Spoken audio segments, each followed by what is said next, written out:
Okay, let's unpack this. We all know that feeling, don't we? Yeah. The first start feeling New Year, maybe just a Monday morning, and you get this real drive to build a new habit. You picture it, right? Exercising every day, finally getting that writing done, maybe learning something new or, consistently saving money. You're totally fired up. Yeah, the motivation is sky high at that point. And then, well, reality kicks in. Yeah. The motivation starts to fade. You miss a day, then another, and suddenly that great new habit is just gone. You're back to the old routine. It's so common. And the numbers are pretty sobering when you look them up. Depending on who you ask, something like 80, even over 90% of New Year's resolutions, which are basically just habits we decide on, they fail. They just don't stick. Wow, 80 to 90%. That's huge. So why? Why does this happen so often? We have good intentions, but we fall back. Well, that's the million-dollar question, isn't it? It's this gap between what we intend to do and what we actually do. Scientists actually call it the intention-action gap. Intention-action gap. Okay. And it's really easy when you're in that moment of, frustration to just blame yourself. Oh, I don't have enough willpower, or I'm just not disciplined enough. Yeah, I think we've all been there. Absolutely. But what's really interesting is that the research from behavioral science, psychology, neuroscience, it points to something different. It suggests the problem might not be some fundamental flaw in you. Okay. It's more likely a lack of understanding about how habits actually physically form in our brains. And crucially, it's often about having a poor system for building them. We try to muscle through with motivation alone, when what we really need is a smart system that makes the habit almost easy, almost automatic. That makes so much sense. Yeah. It takes the blame off, sort of, and makes it a problem we can actually solve by understanding the mechanics. Exactly. It's about working with our psychology, not against it. So this deep dive, then, it's not going to be about quick fixes or just motivational hype that wears off by next Tuesday. Right. No magic bullets here. It's about getting practical. We want to ground ourselves in the actual science and look at strategies that are proven to help make these desired behaviors stick around for the long haul. We've gone through a whole stack of material insights from the real experts in habit formation, psychological research, practical guides. And our mission today really is to equip you, the listener, with the knowledge and the tools to stop trying to build habits the hard way, constantly fighting yourself, and start building them the smart way, leveraging the science. Okay. And a big part of that, which we'll get into, is how something like habit tracking, which might seem like just a simple checklist, can actually be a really powerful ally, helping you build self-awareness and keep that momentum going. All right. So if you're tired of that cycle, starting strong, fizzling out, and you're ready to understand the nuts and bolts of lasting change, stick with us. Let's start by looking at why those new habits fail so often in the first place. What are the big pitfalls? Yeah, let's shine a light on those common traps, because knowing what not to do is half the battle, right? The sources we looked at point to several recurring mistakes that just sabotage people right out of the gate. Okay, what's the first one? The first one. It actually comes from a good place, usually high motivation, but it's trying to change everything at once. The total life makeover starting tomorrow. Exactly. That burst of enthusiasm hits, and suddenly you've got this huge list. Wake up at 5 a.m., run 5 miles, meditate for 30 minutes, journal, eat perfectly, start that online course, all happening simultaneously. Sounds exhausting just listing it. It is exhausting for your brain. The consensus among researchers is really clear on this. That approach just overwhelms your capacity for conscious effort. You spread your focus and willpower way too thin. So less is more. Definitely. You need to focus on a very, very small number of habits at the same time. Honestly, for most people, the ideal is mastering just one new habit. Really get it locked in, make it feel routine before you even think about adding another. Just one. Wow. I remember reading about tiny habits, where the advice was, even if the habits are incredibly small, like flossing one tooth or doing one push-up, you still shouldn't add more than maybe 3 of those tiny things at once. That's right. And that really highlights how much focus even tiny changes need. We tend to think one habit means like a big category like exercise, but even the micro steps require dedicated mental energy. Okay. Your brain just has limited bandwidth for this kind of conscious change. Trying to juggle too many new things just taxes that system way too heavily. My own experience and what I consistently see working for others is focusing intensely on one thing. Build it until it's solid, automatic, second nature, then layer on the next one. It's like building a wall, right? Brick by brick. You don't try to throw the whole wall up at once. Sequentially. Got it. Okay, so mistake number 1. Trying to do too much. What's number 2? Number 2 is very related, but it's distinct. It's starting with a habit that is just too big or too difficult right at the beginning. Like aiming for the marathon before you can comfortably run a mile. Exactly. We set these huge, inspiring goals. I'm going to hit the gym for 90 minutes, 5 days a week, or I'll write 1,000 words every single day. They look great on paper, but the sheer initial effort required to just start that big behavior, especially when you're new to it and have zero momentum, Yeah. it's massive. Because just getting started is often the hardest part. Is that the idea? That's precisely it. Think about it. You get home, long day, you're tired. The mental barrier to starting a 90-minute workout feels like climbing a mountain. Yeah. But what if the goal was just to put on your workout shoes or do 1 push-up? The motivation needed to then maybe continue, do 5 push-ups, maybe a quick 5-minute routine, it's suddenly much, much lower. Research backs this up. Starting takes a lot of willpower, finishing takes less once you're moving. So the trick is to make that starting point ridiculously easy. Make it so easy you can't say no. That's a great way to put it, borrowing from one of the experts. The initial goal isn't about getting amazing results from that first workout or writing session. The initial goal is just building the ritual of showing up. Focus on the behavior first. Yes. If your ultimate goal is 50 push-ups, start with 5, or even 2. Want to read an hour a day? Start with 2 pages. Want to meditate for 20 minutes? Start with 1 minute. Start tiny. Build the consistency, nail the behavior itself, then worry about increasing the intensity or duration later. Consistency beats intensity, especially early on. That feels like a really powerful shift. Right. Focus on the minimum viable action. You show up for that. Okay, this flows nicely into mistake number 3, seeking a result, not a ritual. Right. We are naturally drawn to outcomes, aren't we? We want the result, lose the weight, save the money, finish the book, speak the language. That's what motivates us initially. Sure, that's the why. But here's the catch the sources point out. New goals don't automatically create new results. What actually creates new results is a new lifestyle. And a lifestyle isn't an outcome, it's a process. And that process is built on rituals. Is that where they come in? Yeah, exactly. Rituals are the repeatable, consistent actions that gradually turn those desired behaviors into automatic habits. One expert defines a ritual as a highly precise behavior you do at a specific time so that it becomes automatic and no longer requires much conscious intention or energy. Precise and time-specific. Yes. If you want a habit to stick, you have to, in a sense, fall in love with the process, the ritual of doing the thing every day. Not just be obsessed with the distant goal. The goal is why you start, but the ritual is how you get there. You need to focus your energy on building and refining the how. That's a crucial distinction. Commit to the practice itself. Okay, mistake number 4 feels like a really big one. Looking outwards, not changing your environment. Oh, this is foundational and probably the most underestimated factor in habit change. The sources are pretty blunt here. Trying to maintain positive habits in an environment that's actively working against you is incredibly difficult, almost impossible sometimes. How so? How does the environment have that much pull? Your surroundings, your physical space, your digital space, even the people you're around, they are powerful, powerful drivers of your current behavior. Think about it. Your existing habits, the good and the bad, are largely a product of the environment you live in, day out. Can you give an example? Sure. Let's say you want to eat healthier. If your kitchen counter is always loaded with cookies and chips and the fruit is hidden away in the bottom drawer of the fridge, well, your environment is constantly cueing you towards the unhealthy choice and making the healthy choice harder, requiring more effort. Right. Out of sight, out of mind, or easy to grab. Exactly. Or wanting to cut down on phone use before bed. If your phone is right there on the nightstand, buzzing or lighting up, that's an environment designed for distraction the moment you wake up or try to wind down. So the answer isn't just more willpower to resist the cookies or the phone. Willpower is finite. The more effective approach is to redesign the environment.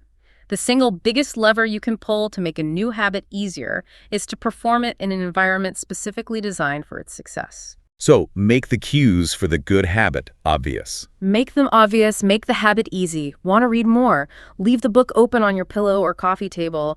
Want to practice guitar? Keep it on a stand, visible, ready to go. For the phone. The environmental fix isn't resisting the urge. It's putting the phone in another room overnight. Use an old-school alarm clock. Simple, but probably very effective. And it applies to your digital world, too. Turn off notifications, hide distracting apps off your home screen. The takeaway is stark, maybe a bit uncomfortable. If your environment doesn't change, you probably won't either. Not significantly, anyway. That actually feels empowering, though. We can control our environment much more easily than we can suddenly conjure more willpower. Okay, the final common pitfall, number 5. The fifth mistake is assuming that small changes don't add up. We tend to think that for a change to matter, it has to be big and dramatic. We focus on hitting these major milestones, quickly lose 20 pounds this month, save $10,000 this year, read 30 books by summer. Right. We want big results, so we think we need big, heroic actions. Right. Precisely. And that leads us to try and adopt these huge, often unsustainable habits, like that 90-minute daily workout or writing for hours every day. But reality works differently. Yeah, the reality is nearly every significant outcome in your life, good or bad, is the result of many small choices made consistently over time. Your fitness level, your financial health, your knowledge, none of it happened overnight. It's the compound effect of small, daily, weekly actions. It's the pattern of these tiny behaviors that leads to significant results down the line. This sounds like the 1% better idea. Exactly that. It's such a powerful concept because it feels achievable and it highlights how consistency compounds. Getting just 1% better each day means you're, 37 times better after a year? Those tiny improvements seem almost meaningless in the moment, day to day. Yeah, you don't feel 37 times better tomorrow. Right, and that's the mistake, dismissing the power of that small, consistent action because it doesn't give you immediate dramatic feedback. So the advice is clear. If you're serious about building a habit that lasts, start with something small, something you can realistically stick with for good. Build the behavior, focus on that consistency first, and then you can gradually scale it up. Okay, so let's recap the pitfalls. 1, trying to change too much at once. 2, starting too big. 3, chasing the result instead of building the ritual. 4, not changing your environment. And 5, underestimating the power of small, consistent wins. Just knowing these helps us avoid common traps. It gives you a map of what not to do, yeah. So now let's flip it. Let's get into the science. How do we actually make habits automatic? What's going on in our brains? Right, let's peek under the hood. Psychologically, neurologically, habits are essentially learned behaviors that become automatic responses to specific triggers or cues. They develop through repetition. So they're like shortcuts the brain creates. Exactly. They simplify our actions, make things less mentally tiring. William James, the famous psychologist, called us bundles of habits. It's a great description. Our brains are designed to automate routine tasks to free up mental energy for new challenges. Bundles of habits. Yeah. I like that. So what's actually changing in the brain to make something go from effortful to automatic? Well, it involves processes like synaptic pruning and strengthening neural pathways. Think of your brain like a dense garden. When you repeatedly perform a behavior, it's like tending to a specific path. You clear it, reinforce it. The connections between the neurons involved in that behavior get stronger, faster, more efficient. Okay. At the same time, the paths you don't use, they get overgrown, pruned back. The brain literally rewires itself based on what you consistently do. So practice physically changes the brain's structure to support the habit. That's exactly right. When you first try something new, like learning an instrument or starting a new workout, it requires a lot of conscious effort. It mainly uses your prefrontal cortex, the part responsible for planning, decision-making, impulse control, often called System 2 thinking. It feels slow, deliberate, tiring. Yeah, it definitely feels like work. But as you repeat that behavior day after day, control gradually shifts. It moves to a deeper, more primitive part of the brain called the basal ganglia. This is like the brain's habit center. Okay. And once the basal ganglia takes over, the performance becomes much quicker, smoother. It requires far less conscious thought, less willpower. It frees up your prefrontal cortex to focus on other things. Which is why we can do things like drive a familiar route or brush our teeth almost on autopilot. Precisely. Those actions have been delegated to the automatic system. They've become ingrained habits. And this whole process, this shift to automaticity, is often explained using the habit loop. The habit loop. Right, cue, craving, response, reward. That breaks down the whole sequence, doesn't it? It does. It's seen as the fundamental neurological feedback loop that governs pretty much all habits, good or bad. There are 4 steps that feed into each other. Okay, walk us through them. First, the cue. This is the trigger. It tells your brain which habit to initiate. It could be external, seeing something, hearing a sound, a specific time, location, other people. Or it could be internal, a feeling, an emotion, a thought. Like seeing the coffee machine cues you to make coffee. Exactly. Second, the craving. This is the motivation behind the habit. Importantly, you don't usually crave the habit itself. You crave the state or the feeling you anticipate getting from it. Ah, okay. So not craving the cigarette, but the feeling of relief. Precisely. Or the feeling of boredom relief from checking your phone, or the feeling of accomplishment from ticking a box, or the feeling of calm from meditating. Without a craving, there's no reason to act. Got it. Cue craving then. Third, the response. This is the actual habit you perform the action or thought. Lighting the cigarette, opening the app, doing the push-ups, taking a deep breath. The doing part. The doing part. And fourth, the reward. This is the payoff. It satisfies the craving you had. It tells your brain, hey, this loop worked. Remember this for next time. It closes the loop and reinforces the connection between the cue and the response. The reward could be pleasure, relief, satisfaction, solving a problem. So cue triggers craving, craving drives response, response leads to reward, which reinforces the whole thing for next time. That's the cycle in a nutshell. And understanding this loop is incredibly powerful because it gives us a framework for intentionally designing habits. This leads directly to what are often called the 4 laws of behavior change. Okay, the 4 laws. Yeah. How do we use these based on the habit loop? Let's start with building a good habit. Right. To create a good habit, you want to make each stage of the loop work for you. So the 4 laws are, the first law, focusing on the cue. Make it obvious. Make the trigger for your habit unmissable. Design your environment, set clear reminders. Okay, make the cue stand out. Second law, for the craving. Make it attractive. You need to want to do it. Link it to pleasure, focus on the benefits, make the idea appealing. Make it sound good, feel good. The third law, for the response. Make it easy. This is crucial. Reduce friction. Simplify the steps. Make it effortless, especially at the start. Lower the barrier to entry. And the fourth law, for the reward. Make it satisfying. Ensure there's an immediate positive consequence. Your brain needs that reinforcement to learn the habit is worthwhile. Obvious, attractive, easy, satisfying. Got it. And for breaking a bad habit, you just flip these? Exactly. You invert the laws. Make the cue invisible. Get rid of the triggers. Make the craving unattractive. Focus on the downsides. Reframe it negatively. Make the response difficult. Add friction. Make it harder to do. And make the reward unsatisfying. Remove the payoff or add a negative consequence. That provides such a clear, practical roadmap. It's not just about trying harder. It's about strategically tweaking each part of the loop. It really is. It's like behavioral engineering. You're identifying the levers you can pull. So now let's translate this into even more concrete strategies. We found 6 evidence-based approaches that really show how to put these laws into practice. Okay, 6 practical strategies grounded in the science. Where do we start? We start with the one that's considered essential. Strategy 1, ensure a stable, supportive environment. We keep coming back to this, don't we? Because it's that important. It really is. Yeah.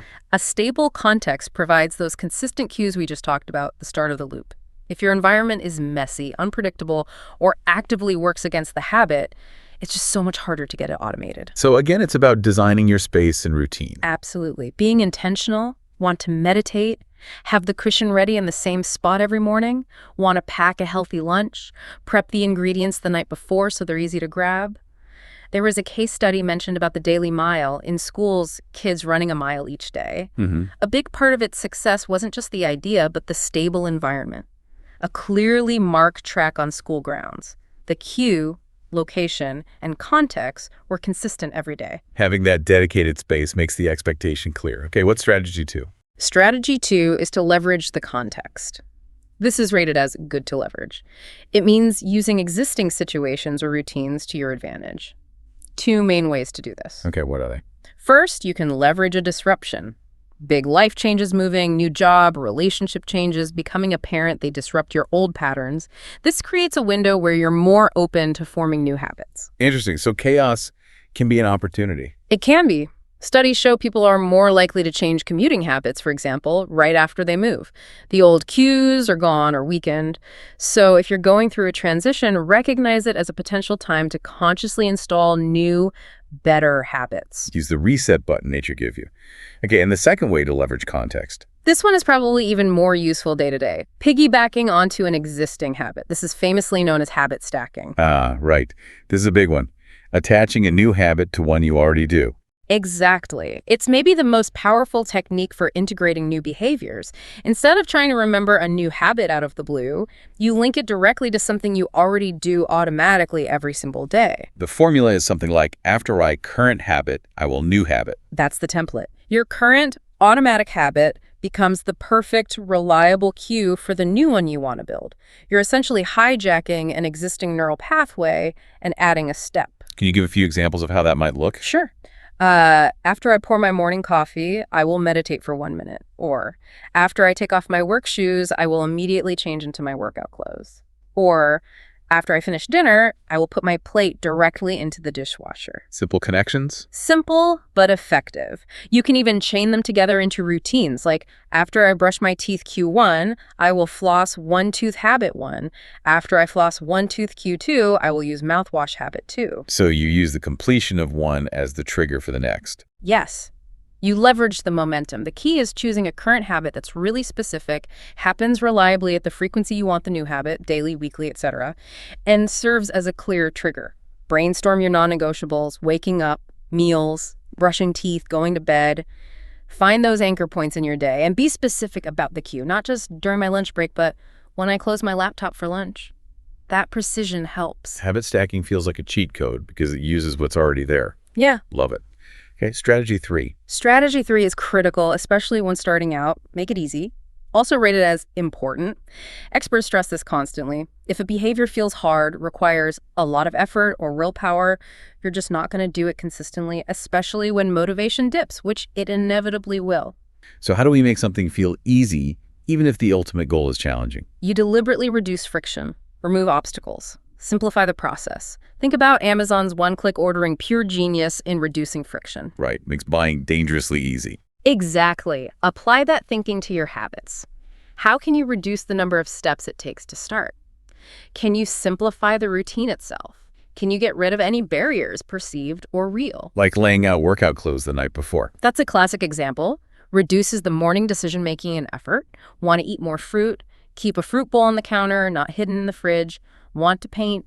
Leave the easel set up. One source mentioned a study about making water purification easier in developing countries.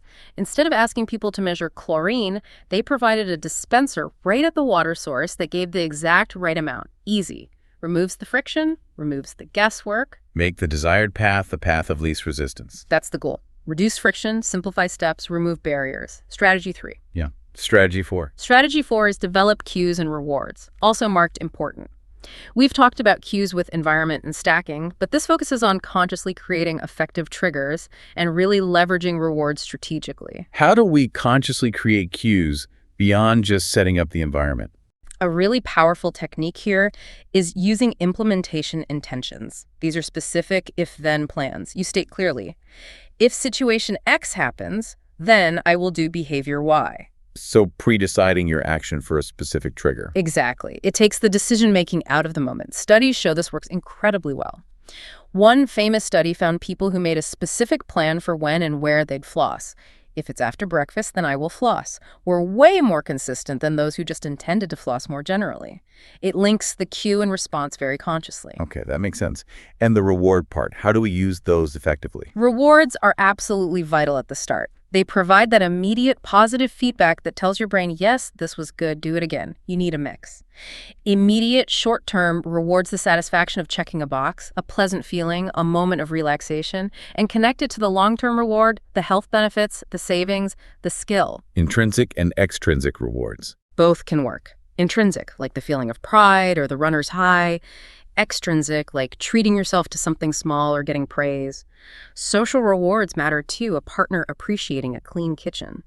The reward satisfies the craving from the habit loop. Interestingly, once the habit is really strong, the need for that external reward often fades. The behavior itself can become rewarding or just feel automatic. So rewards are like training wheels for the habit. Good analogy. They help you get going until you can ride on your own.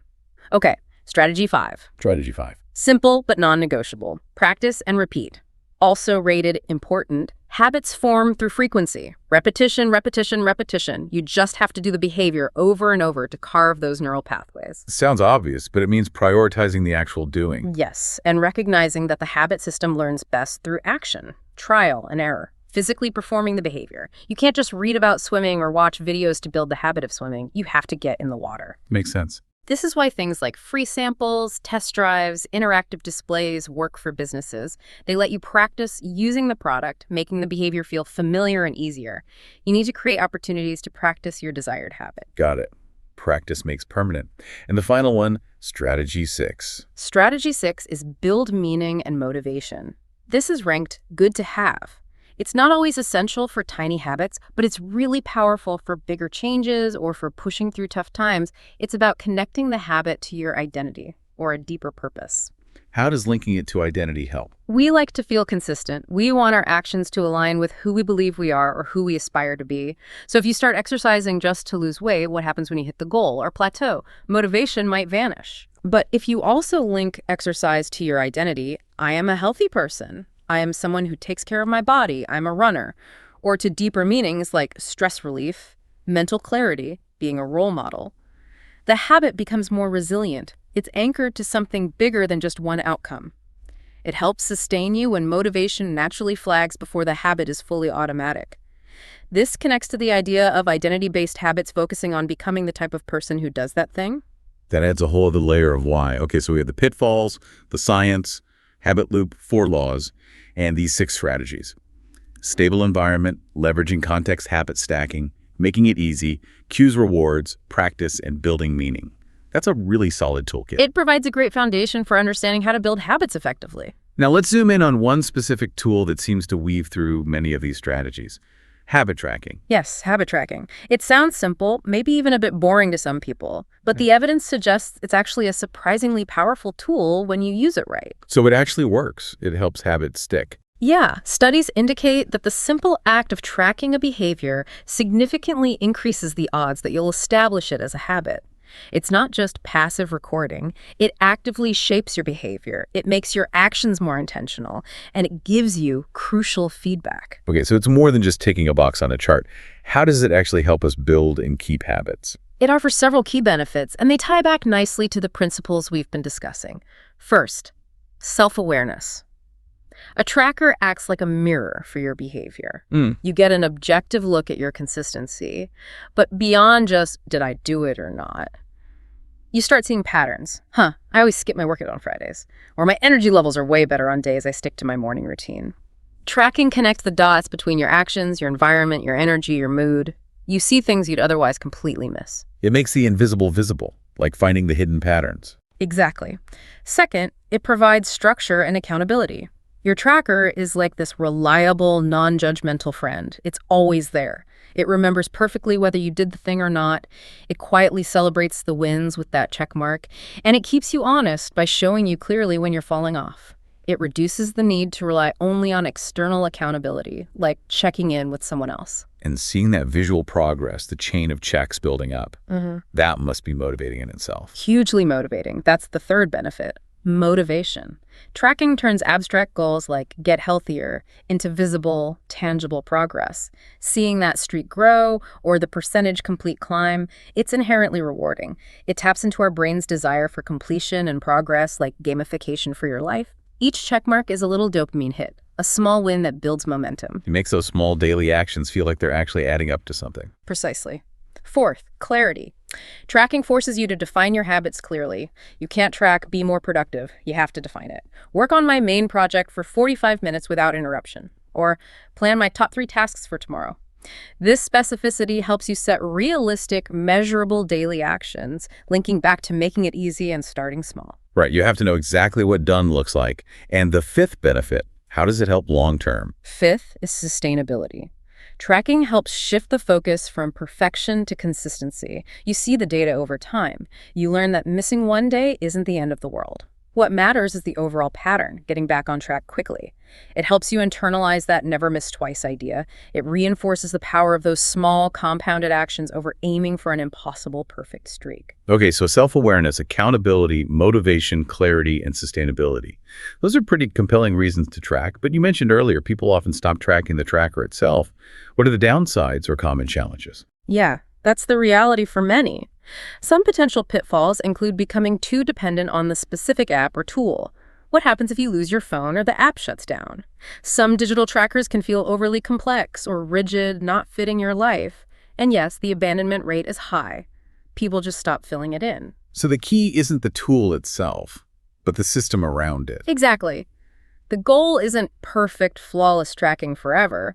It's finding a simple, flexible system that genuinely supports your habit formation and self-control, rather than becoming just another chore you feel guilty about not doing. Okay, so how do we make tracking work for us and avoid those pitfalls? How do we implement it effectively? All right, let's get practical. Step 1 is pretty straightforward. Choose your tracker. The options are vast, right? From a simple notebook like Benjamin Franklin used to printable templates, bullet journals, or countless digital apps. What's the best choice? Yes, honestly. The best tracker is the one you will actually use consistently. Don't get bogged down by finding the absolute perfect app with a million features. Is it easy for you? Does it fit your workflow? Will you open it every day? That's what matters most. Simple and usable beats complex and abandoned every time. Prioritize consistency of use over features. Got it. Step 2. Step 2 is organize and simplify using categories. Don't just throw every possible habit you can think of onto your tracker. That leads to overwhelm fast. Focus on habits that will give you the biggest positive impact. One really helpful approach suggested is to group habits into key life areas. This helps ensure balanced growth, not just focusing all your energy on, say, fitness. What kind of areas? A common framework uses 5 core areas of life. 1, mindset, like meditation, gratitude, learning. 2, physical health, exercise, nutrition, sleep, hydration. 3, productivity, focused work, planning, organizing. 4, financial health, budgeting, saving, tracking expenses. 5, mental and emotional health, journaling, connection, hobbies, managing stress. That provides a nice balanced view. How many habits should you track in each area when starting? Again, start small. The recommendation is just 1 or 2 key habits per area maximum when you begin. Remember, the first habit you're building is the habit of tracking itself. Get that down first. You can always add more later. Build the tracking habit first. Yeah. Okay. Step 3 is about the actual tracking routine. Yes. Step 3 is implement best practices for the daily process. 3 key things here. First, start small. We said it a lot, but it applies to tracking too. Minimal habits, minimal complexity initially. Second, create clear success criteria. Define exactly what counts as completing the habit for that day. Read 1 chapter or read for 15 minutes, go for a walk or walk 5,000 steps. Be specific so you know unambiguously if you did it or not. You might also consider personalized rewards for hitting streaks or milestones. Makes the win clear. Third, establish consistent check-in routines. Decide when you will update your tracker each day. End of the morning, lunch break, before bed. Make it a specific time. Set reminders, or better yet, use habit stacking. After I brush my teeth at night, I will open my habit tracker. Consistency in checking in is vital. And personalization seems like a running theme here too. Absolutely critical. The tracker, the habits, the timing, it all has to fit your life, your energy, your personality. Don't try to force yourself into someone else's perfect system. Align habits with your values. Maybe track morning habits if you're a morning person. Find those golden habits, things you naturally lean towards or enjoy, leverage those for easy wins early on. Tailor it to you. What about reviewing the tracking data? Is there value beyond just the daily check mark? Huge value. That's where the power of monthly reviews comes in. Don't just track and forget. At the end of each month, schedule time to actually look back at the data. What should you look for? Celebrate your wins first. Acknowledge the progress, the consistency. Then look for patterns. When were you most successful? When did you fall off? What was going on those days? Were there specific triggers, environments, feelings involved? Use these insights to adjust for the next month. Maybe a habit needs to be smaller. Maybe you need to change the cue. Maybe you need more environmental support. It's a continuous feedback loop for improvement. Turning the data into actionable insights for next month. Smart. Okay, let's quickly revisit how to overcome those common tracking problems people face. Right, quick fixes. Forgetting to track. Habit. Stack it onto something solid, like meals or brushing teeth, or set strategic phone reminders. Tracking too many habits. Be ruthless. Cut back to the absolute essentials, maybe just 1 per core area. Master those first. Losing motivation. Remember the never miss twice rule. 1 missed day is okay, just get back immediately. Celebrate every small win. Find an accountability buddy or join a community if that helps. So tracking isn't magic, but used smartly, starting small, organizing, being clear, reviewing it really becomes a powerful tool for awareness, accountability, and keeping that momentum going. Exactly. It's your personal feedback system. It keeps you honest, shows you the reality of your actions, and helps you make smart adjustments instead of just vaguely hoping for change. Wow, we've covered a lot today, from why habits fail to the brain science, the practical strategies like stacking and environment design, and now how tracking fits into that whole system. It really feels like the takeaway isn't about needing superhuman willpower. Not at all. It's about understanding the science of how we work and then building smart systems, designing your environment, your routines, your tracking to support the changes you want to make. It's about working smarter, not just harder. Shifting focus from relying on fleeting motivation to building reliable systems and focusing on the daily process, that ritual, rather than just the distant outcome. Mm-hmm. Starting small, making it obvious, attractive, easy, satisfying, leveraging habit stacking, practicing consistently, finding meaning, it all adds up to sustainable change. And using tracking as that ally for awareness, accountability, seeing progress, staying motivated, helps you navigate the journey. It gives you the data to learn and adapt as you go. And maybe the most powerful idea, this is the one that really reframes everything, is that concept you mentioned, our habits as votes. Yeah, that perspective, often attributed to James Clear, is really profound. The idea that your habits aren't just isolated actions. Every time you perform a desired behavior, no matter how small, The one push-up, those 2 pages. that glass of water, checking that box, you're essentially casting a vote for the type of person you want to become. A vote for being a healthy person, a reader, a focused person, whatever it is. It's not one big dramatic transformation. It's the accumulation of these tiny daily votes. So the final question for everyone listening is, what kind of person are your daily habits voting for you to be? That's a powerful thought to sit with. The journey starts with a single step, and maybe understanding and tracking your habits is the best map you can have